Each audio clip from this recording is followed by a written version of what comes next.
নমস্কার বন্ধুরা, আবার আমরা চলে এসেছি একটা নতুন ভিডিও নিয়ে। আশা করি আপনারা ভালো রয়েছেন বন্ধুরা। পদক্ষেপের আরেক নতুন পদক্ষেপ। আজকে আমরা সুস্থ অসহায় বাবা মা ভাইদের জন্য সকালে আহারের ব্যবস্থা রেখেছি, দুপুরেরও আহারের ব্যবস্থা রেখেছি।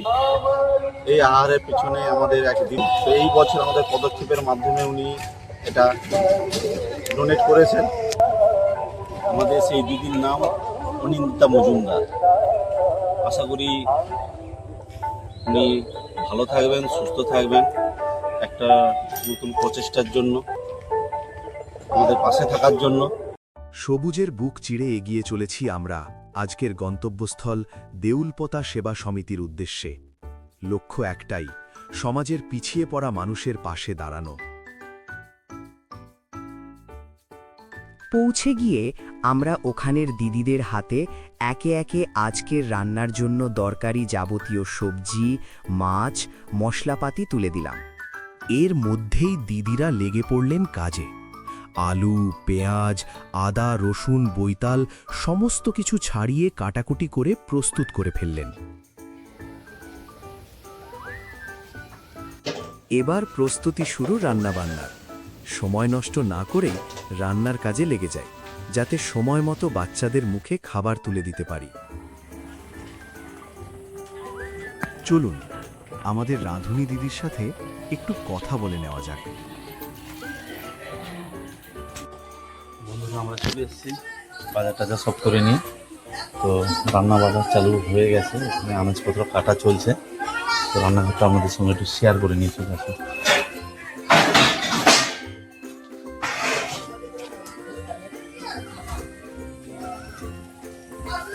বৌদি, মোটামুটি কতজনের রান্না করতে পারো একসাথে?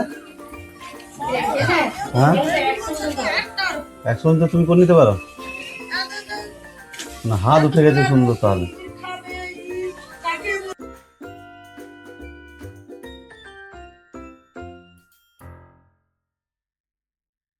দিদির সাথে গল্প করতে করতে রান্নার কাজ প্রায় শেষ। চলুন দেখে নেওয়া যাক আজকের মেনুতে কি কি রয়েছে। এইখানে আছে বৈতাল আলু দিয়ে ঘন্ট, ওইখানে আছে মসুরির ডাল, আলু ভাজা, টমেটো চাটনি, মাছের ঝাল, এইখানে আছে পাঁপড় ভাজা, আর এইখানে আছে ভাত। এই হচ্ছে আমাদের আজকের মেনু।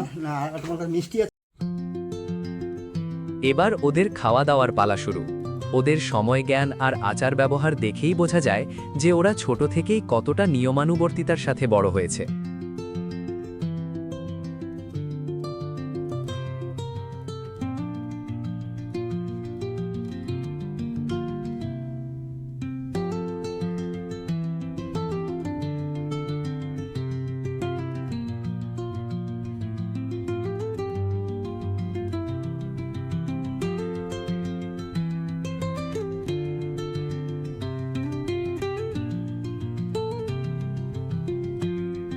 ওরা যে আজ কতটা খুশি সেটা ওদের মুখ দেখলেই বুঝতে পারবেন আপনারা। তবে একটা জিনিস দেখে বড় অবাক হতে হয়, ওরা সবাই প্রায় 5-6 বছরের, কিন্তু দেখুন কত সুন্দর নিজে হাতেই নিজের খাবারটা গুছিয়ে খেয়ে নিচ্ছে।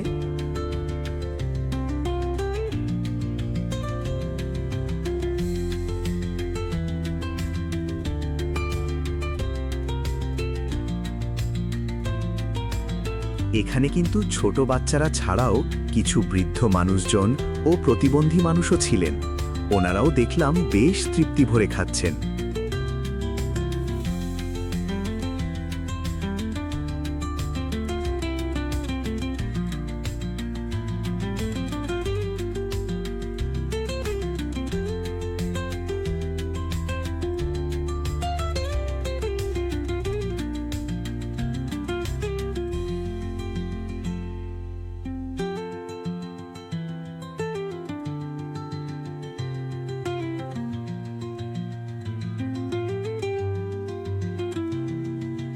চলুন এবার দেখে নেওয়া যাক আজকের বিশেষ কিছু মুহূর্ত।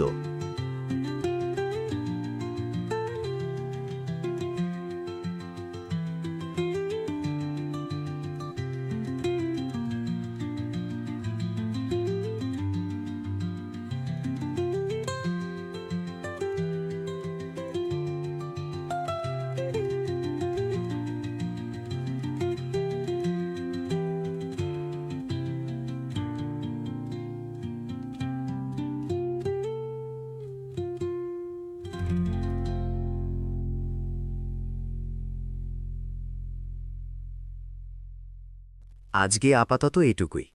দেখা হচ্ছে পরের কোনো কর্মসূচি নিয়ে।